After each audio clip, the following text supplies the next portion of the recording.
Hey Waffle Gang, I do hope you are well. My name is Mark and today we're checking out some more relationship stories, and if you do love a Reddit story, why not consider hitting that like, subscribe, maybe that notification bell too.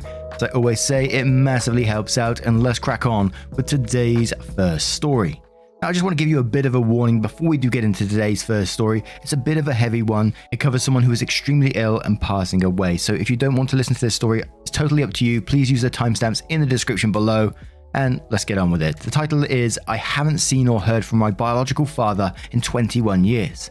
I received a phone call saying that they need the next of kin to make decisions. Hi everyone. So just a little bit of background.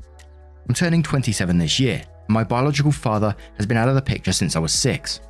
If the man was to stand in front of me now, I wouldn't even recognize him. I have very vague memories of him.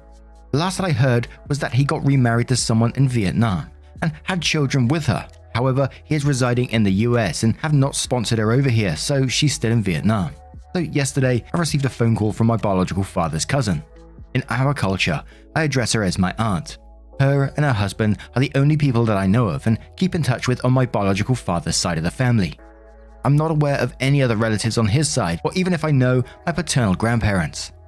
She called to tell me that my biological father was in the hospital about 2 to 3 hours driving away from me, which I didn't even know he was in the US. His housemate had called 911 because he collapsed due to cardiac arrest and keeps having seizures. I thought she was calling to tell me that he was in the hospital and was going to try to coerce me to visit, but it was a lot more than what I imagined. She said that the physician needed the next of kin to make decisions on what to do with his medical concerns.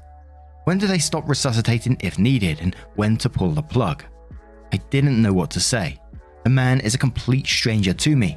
It's like me going into some hospital to the ICU, picking some random person and say, I want to pull their plug. This man is someone else's husband and father, but he is not my father. I feel like I can't take this responsibility on myself. My aunt passed on the physician's phone number to me, and I called her for more information. She said that he is currently on a ventilator and that they have to keep pushing meds to prevent the seizures. His lungs are failing, and although his brain functions and vitals are stable for now, the constant seizures will continue to affect his brain. I have no personal feelings for this man. I told the physician that if I had to make a decision, it would be based on the diagnosis, prognosis, treatment/cure, quality of life if he survives. This is getting really long. This is the gist for the most part. My questions that I have are, do I have to be the one to make the decision?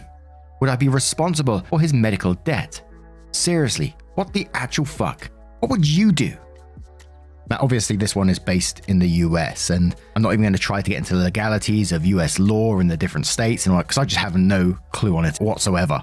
And I kind of feel like you can just say, no, you don't want to make this decision. I think, what from the hospital's point of view, or the doctor or whoever it is, has to get in contact with you because that's what they have a responsibility to do. But you can also say, no, I don't want to make that decision. You can just literally say, I haven't seen this person in 27 years.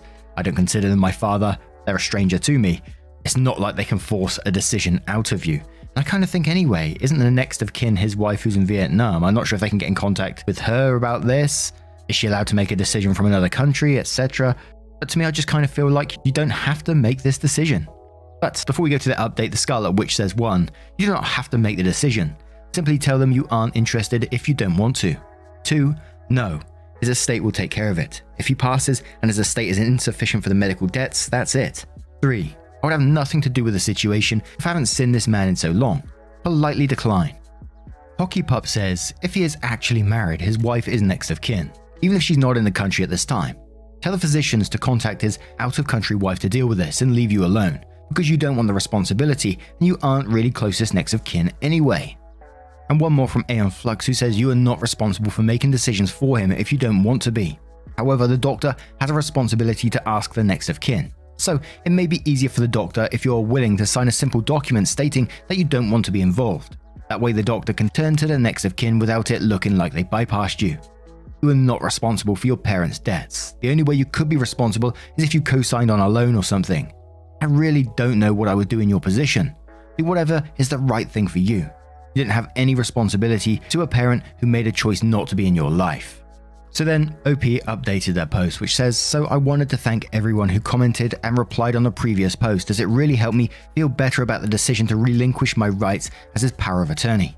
On Sunday, my aunt called me to let me know when she visited him and asked if he wanted to see his children. And he tried to open his eyes and blink several times, so she insinuated that it was a yes. To be honest, I only agreed to go because I knew I had to do this for myself so that I wouldn't live with a possibility of regret that I did or did not see him in his dying days, even though I don't owe him anything. It was also an hour-and-a-half drive from where I currently live in Louisiana. So when I go to see my dad, the doctor wanted to speak with me, my aunt and uncle first about what to do and who's going to have the power of attorney. I told them I wanted to withdraw my responsibility, and then the doctor said that I can give it to someone else. I gave my aunt and uncle that option, and they said they're in the same boat as I was and didn't know what to do either. If none of us decides to hold that responsibility, then the decision will ultimately go to the state, and it'll be up to them with the next steps of care. I also asked if there would be a financial burden to whoever becomes his power of attorney. The doctor says he wasn't sure, but she believes that he has Medicare or Medicaid, but anything not covered by them would be the responsibility of the power of attorney. So I finally go in to see him with my aunt and uncle, and he just seems kind of unresponsive. He has very little brain function and is pretty much the equivalent to a person who has gone through several strokes. My aunt was trying to wake him up to open his eyes, and he slightly fluttered his eyelids. They told me to talk to him, so I asked them if I could have some privacy because I really didn't know what to say. I just kind of stood there for a second after they left and just talked about myself. I felt like I was in an interview or something. I was just like, "Hey dad, it's OP." And he turned his head towards me and opened his eyes a little bigger. But I'm not sure what brain functions are still working. The doctor didn't have MRI on hand, so we weren't sure what brain functions weren't hypoxic. And I just started talking about myself. I told him I'm turning 27 this year. I've gone to college, have 2 degrees, don't have any kids, have a side business, and currently living in Louisiana. I said something along the lines of, "I know it's been 21 years since you've seen or heard from me." Then I started choking up because I knew what I wanted to say next, but I had a difficult time saying it. A part of me just wanted to get super angry and say, "I turned out okay without you, or maybe because you left I became who I am. It had nothing to do with raising me and the successes I have achieved to this day." Ultimately, I said I forgave him, and that I hope he finds peace and happiness in the next lifetime or whatever it is that he believes.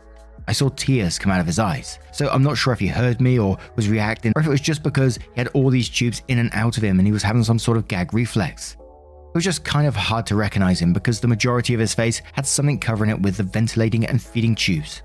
I still felt like I was talking to a stranger, but I just hope he knew I was there and it made him feel better. I don't feel like a weight has been lifted off my shoulder or like a sigh of relief. I'm actually pretty okay with whatever happened, and I know I won't have any regrets with that part of my life. Apparently, he has a group of friends that was also there, and they all looked at me and was like, "Oh my god, she looks just like the mum."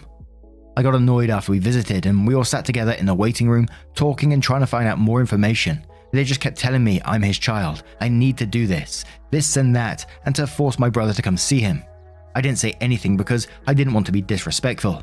In my head, I really wanted to scream, "Fuck you and fuck your opinions."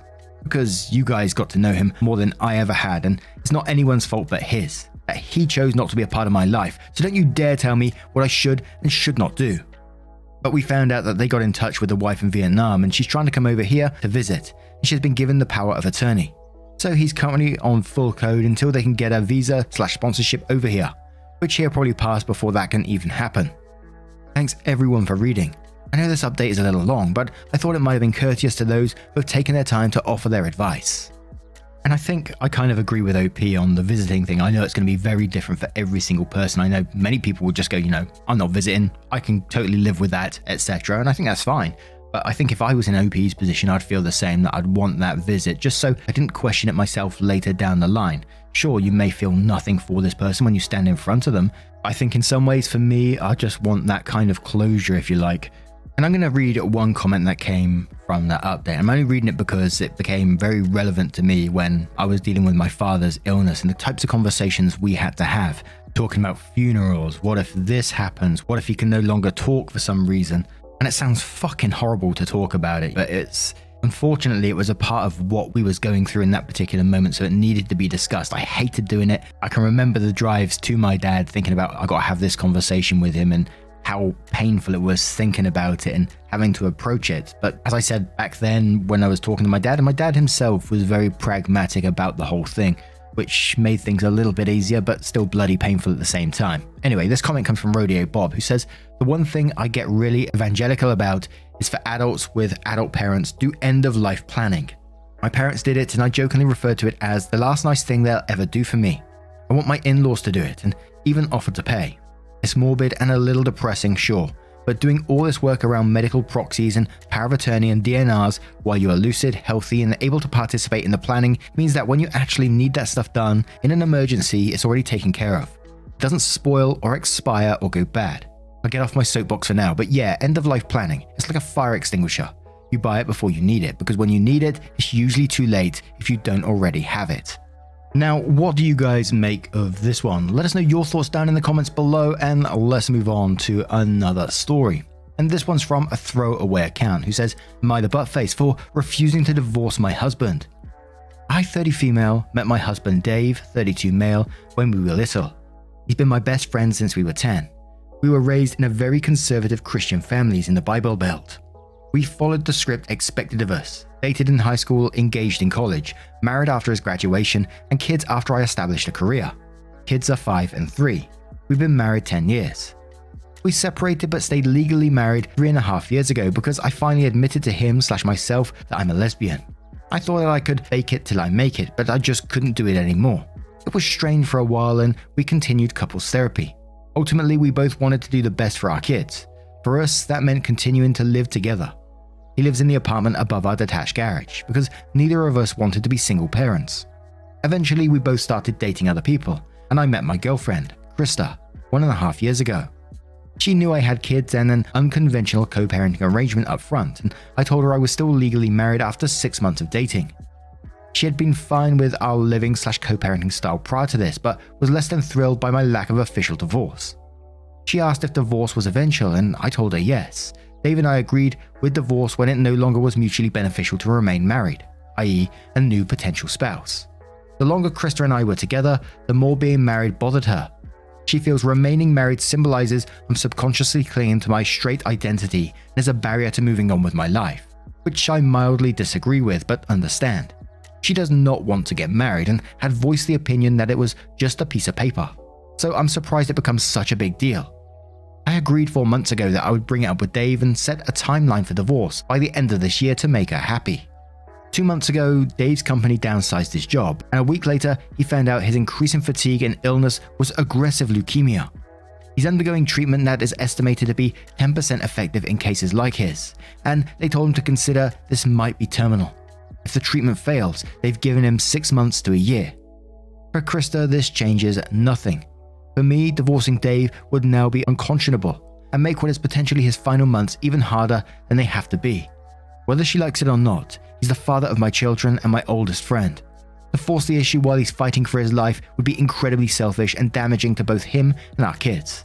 She's telling me that not only am I regressing into denial about my sexuality, but refusing to bring it up again, but also that I'm already a selfish arsehole by leading her on, and that I want the best of both worlds by remaining married to a man or continuing to date a woman. OP then added an additional comment on this post which says I didn't hide my marital status. I didn't hide anything from her. I spent 20 fucking years hiding how I felt about people and I was done doing it. I told her what she wanted to know and she wanted to know about it. She knew there was a man I'd been married to. She knew that I had young children with him. She knew we lived under different roofs on the same property. She knew we were still friends. She learned these things as they came up in conversation, as we got to know each other. She spent the first 4 months seeing other people, being extremely vocal about not wanting a relationship and calling us an extended booty call. Sorry, I don't think someone whose expressed interest lies solely in getting in my pants and not a damn thing else counts as a relationship. The moment she expressed a desire for something more, we had a conversation where I explained everything and gave her every opportunity to tell me to fuck off. If that makes me a piece of shit, then I guess I'm a piece of shit. But Wolves says, not the buttface, it doesn't make sense at this point to get divorced. With all due respect, if he's coming to the end of the road, why not just wait? I'm sorry if this sounds insensitive, I don't mean it to be. If he makes a recovery, then I'd bring it up, but until then, it's just a matter of time. He doesn't deserve the added stress from his best friend during these more trial last month/year. Your girlfriend needs to respect your family. I hope you reply saying thank you, and that's how I felt about it, and you're not insensitive, it's pragmatic. But she's worked it all up to be this big psychological thing. Like if I don't get the divorce before he passes away, I have some lingering doubt that I really meant our separation. I forgot exactly how she phrased it, but I took her words to mean that insisting on a divorce is confirming my new sexuality, Not insisting signifies I'm not really serious or committed to being a lesbian for life. A deleted user says, not the butt face. Krista is using a lot of bad faith arguments and manipulation to paint you as the bad guy, which is really unfair and shitty. Frankly, she's showing you who she really is when she ignores reality and tries to guilt you into going against your conscience. She doesn't sound like a good person, a kind person, and I'm kind of mystified what her good qualities are and where they've gone to. Does she even care about your kids? Her actions certainly don't reflect that if she'd risk damaging them by insisting you divorce their father in his hour of need. Especially when she doesn't even want you to get married. She's basically trying to turn this into a pick him or me situation, and it's really ugly how she's doing it. This is who you really want to be with for the rest of your and your kids' lives. OP replies saying, I'm really starting to think not. She'd been mildly immature about our situation before. The biggest one was trying to insist that I leave the kids with Dave whenever she comes up with something she wants us to go do that isn't kid friendly, regardless of how short the notice. Like, no, he's their dad and he's not my free babysitter to just dump on the kids whenever we want to go party. But she does have a lot of good qualities. She's great with our kids and she's normally very loving and affectionate. She's the type who volunteers at animal shelters and takes people meals when they're sick and buys Boy Scout popcorn just to help the little guys out, even though she can't stand microwave popcorn. This is the first time she's been like this and it completely blindsided me. I can't believe how she doesn't see the cruelty and what she wants me to do, or the effect it'll have on us. So then OP updated the post 3 days later, which says, first off, I know this isn't a support sub and I didn't expect for it to be, but it kind of turned out that way. And I appreciate you all so much. Thank you. I received the most helpful, constructive feedback I've ever gotten in my entire life from this sub. As far as the issue at hand in my last post, I feel confident that I'm doing the right thing by not asking Dave for a divorce. Krista still disagrees, damn near violently. As such, she is no longer my girlfriend. I've tried to have a calm, adult conversation with her about it the night after my original post. Emphasis on tried. She was immediately aggravated and defensive. Told me that unless the next words out of my mouth involved signing divorce papers, we had nothing to talk about. I asked her why it bothered her so much and it turned into an argument no matter how calmly I tried to remain. Ultimately, she admitted in a fit of rage that she felt people who stayed friends with their exes are psychologically damaged and guaranteed to cheat. When I asked if she knew my situation and felt that way, why did she press me for a relationship that she originally said she never wanted? She said that she assumed Dave would snap and do something that either was awful or that she could convince me was awful at some point. It then came out in our argument that she was pushing so hard on the divorce issue now to intentionally create tension and shatter Dave and I's care for each other because, again in her opinion, it's completely unnatural. That was it. I told her I was done, and I didn't need a heartless, selfish, insecure, jealousy-riddled piece of shit like her in my life or around my kids. The rest of it after that was just immature on both of our parts, with us both yelling insults at each other while she threw stuff everywhere. Clothes, blankets, couch cushions, looking for things she had brought to the house and left over the last year. The kids weren't there, thank God. I had the foresight to see if Dave would have them for a sleepover in his apartment. I'm okay, I think. Breathing a bit, which feels stupid considering everything. But I feel like I had a rotten tooth for so long. I didn't realize how much pain and pressure it was causing me until I yanked it out. Now, I'm going to turn this one straight to you guys. What do you guys make of this situation? How would you feel if you was OP? Let us know your thoughts down in the comments below. Now, just a huge thank you for spending your time with me today, showing your love not just towards me, but towards the post, towards the comments, and towards one another down in the YouTube comments. It's really, really helpful, and it's lovely to see. So thank you so much, and hopefully I will see you in the next one. Take care, and much love. Wake up, get up, stretch my legs, eat some breakfast, milk and eggs, brush my teeth up, wash my face, throw my clothes on, start my day. Wake up, I can smell the smoke from the bacon. Let's go, see the sun shining from the windows. Okay, I know that today